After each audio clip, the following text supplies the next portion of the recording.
കേരളത്തെ സംബന്ധിച്ച് ഒരു അതിവേഗ റെയിൽപാത അനിവാര്യമാണ്. കാരണം നമ്മളിപ്പോൾ നാഷണൽ ഹൈവേ പൂർത്തിയായിക്കൊണ്ടിരിക്കുകയാണ്. അതെപ്പോൾ പൂർത്തിയാവുന്ന ഇപ്പോൾ അറിയില്ല. അത് പൂർത്തിയായാൽ പോലും അതിന് താങ്ങാനാവുന്നതിനേക്കാൾ കൂടുതൽ വാഹന ഗതാഗതം കേരളത്തിലുണ്ട്. അത് യാഥാർത്ഥ്യമാണ്. ഇന്ന് ഒന്നിലധികമോ കാറുകളില്ലാത്ത വീടുകളില്ല. മറ്റൊന്ന്, നമ്മുടെ പൊതുഗതാഗത സംവിധാനം ശക്തിപ്പെടുത്തേണ്ടത് അനിവാര്യമാണ്. അത് പാസഞ്ചർ ട്രാഫിക് ആണെങ്കിലും ഇനി ഫ്രൈറ്റ് ആണെങ്കിലും ചരക്ക് ഗതാഗതമാണെങ്കിലും. അപ്പോൾ UDFനെ സംബന്ധിച്ച് UDFിൻ്റെ പ്രകടന പത്രികയിലും നേരത്തെ മുഖ്യമന്ത്രി തെരഞ്ഞെടുപ്പിൽ മത്സരിക്കുന്ന സമയത്തും പറഞ്ഞ ഒരു കാര്യം, ചരക്ക് ഗതാഗതം പൂർണ്ണമായും കോസ്റ്റൽ ഷിപ്പിംഗ് വഴി അല്ലെങ്കിൽ കടലിലൂടെ ആക്കി കഴിഞ്ഞാൽ നമ്മുടെ റോഡിലുള്ള കൺജഷൻ കുറയ്ക്കാൻ കഴിയുമെന്നുള്ളൊരു ആശയം മുന്നോട്ട് വെച്ചിട്ടുണ്ട്. അത് പുതിയ ആശയമൊന്നുമല്ല. ഒരു 1/4 നൂറ്റാണ്ട് കാലമായി കേരളത്തിൽ ചർച്ച ചെയ്യപ്പെടുന്ന ഒന്നാണ്. നമ്മൾ ഈ ഷിപ്പിംഗ് ഉപയോഗപ്പെടുത്തണം, ചരക്ക് ഗതാഗതത്തിന് പാസഞ്ചർ ഇതിനു വേണ്ടി ഉപയോഗപ്പെടുത്താം, ചരക്ക് ഗതാഗതത്തിന് അനിവാര്യമായി ഉപയോഗപ്പെടുത്തണം എന്നുള്ള ഒരു നിർദ്ദേശം മുമ്പേ ഉണ്ട്.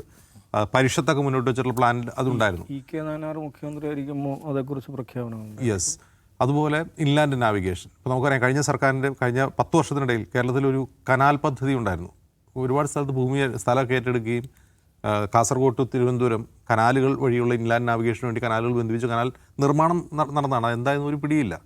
ആ കനാലുകൾ ബന്ധിപ്പിക്കപ്പെട്ടിട്ടുണ്ടോ അത് നമുക്കറിയില്ല. അപ്പോൾ ഈ കനോലി കനാലൊക്കെ അതിൻ്റെ ഇതിൽ വരുന്ന ഒന്നാണ്.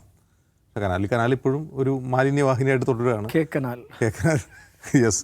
അപ്പോൾ ഈ ഇൻലാൻഡ് നാവിഗേഷൻ തന്നെ VS സർക്കാരിൻ്റെ കാലത്ത്, VS അച്യുതാനന്ദ സർക്കാരിൻ്റെ കാലത്ത് പുഷ് ചെയ്തിട്ടുള്ളൊരു പ്രധാനപ്പെട്ട പദ്ധതിയായിരുന്നു. അന്നൊന്നും നടന്നിട്ടില്ല. ഉമ്മൻചാണ്ടിൻ്റെ കാലത്ത് നടന്നില്ല. പിണറായി വിജയൻ്റെ 10 വർഷത്തിന് നടന്നിട്ടില്ല. ഇൻലാൻഡ് നാവിഗേഷനിൽ UDF ഇനി പുതിയതായിട്ട് എന്തെങ്കിലും പൈസ മുടക്കുമോ അത് നമുക്കറിയില്ല.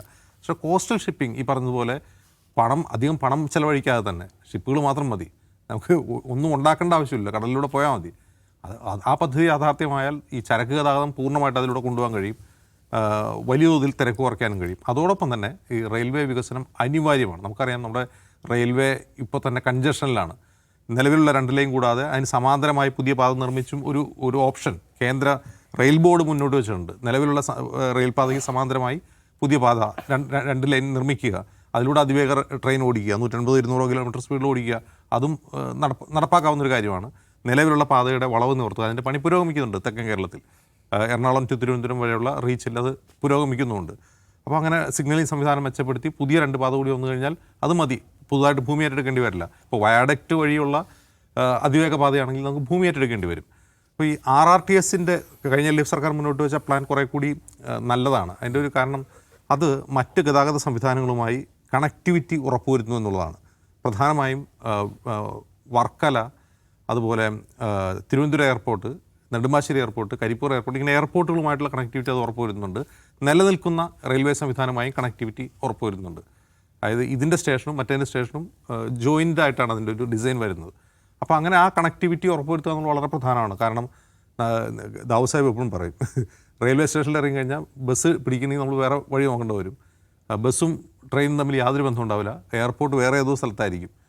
ഇപ്പോൾ കോഴിക്കോട് വരുന്ന ഒരാൾക്ക് കോഴിക്കോട് ട്രെയിൻ വഴി വന്നാൽ എയർപോർട്ടിൽ പോകണമെങ്കിൽ 50 കിലോമീറ്ററോളം യാത്ര ചെയ്യണം. അങ്ങനെ ഇത് തമ്മിൽ യാതൊരു ബന്ധമില്ലാത്ത രീതിയിലാണ് നമ്മുടെ ഡിസൈൻ തന്നെ. ഏറ്റവും നല്ല ഉദാഹരണം, നെടുമ്പാശ്ശേരി എയർപോർട്ടിന് തൊട്ടടുത്തോടുകൂടി റെയിൽപാത കടന്നു പോകുന്നുണ്ട്. അവിടെ റെയിൽവേ സ്റ്റേഷനില്ല. മെട്രോ, എന്തുകൊണ്ട് മെട്രോ നെടുമ്പാശ്ശേരിക്ക് നീട്ടിയിട്ടില്ല എന്ന് ചോദിച്ചാൽ ഇപ്പോഴും അതിന് ഉത്തരവില്ല. അതിൻ്റെ സെക്കൻഡ് ഫേസ് നടക്കുന്നത് കാക്കനാട്ടേക്കാണ്. യഥാർത്ഥത്തിൽ സെക്കൻഡ് ഫേസ് അനിവാര്യമായും വേണ്ടത് എവിടെ നിന്നാണ്? ആലുവ അങ്കമാലി വഴി നെടുമ്പാശ്ശേരിക്കാണ്. അതിൻ്റെ എയർപോർട്ടിൽ നിന്ന് ഇറങ്ങുന്ന ആൾക്ക് ഏറ്റവും ഉപകാരപ്പെടുന്നതായിരുന്നു. അതൊന്നും പ്ലാൻ ചെയ്തില്ല. അപ്പോൾ ഈ ഇത്തരത്തിലുള്ള മോശം ആസൂത്രണം നമ്മുടെ ഗതാഗത സംവിധാനത്തെ താറുമാറാക്കിയിട്ടുണ്ട്. അത് കുറേ കൂടി വിദഗ്ധരുടെയൊക്കെ ഒരു ഇൻപുട്ട് എടുത്തുകൊണ്ട് ഒരു നല്ല പ്ലാൻ നടപ്പാക്കിയാൽ UDFന് അതിൽ അഭിമാനിക്കാൻ കഴിയും. കാരണം വലിയ പദ്ധതികൾ നടപ്പാക്കാൻ കുറേ കൂടി മിടുക്കുള്ളത് UDFനാണ്. വലിയ പദ്ധതികൾ അവരാണ് കൂടുതൽ നടപ്പാക്കുക. VD സതീശൻ അങ്ങനെ എന്തെങ്കിലും പ്ലാൻ ഉണ്ടെങ്കിൽ അദ്ദേഹം ഡീറ്റെയിൽ ആയിട്ട് വരട്ടെ, നമുക്ക് നോക്കാം.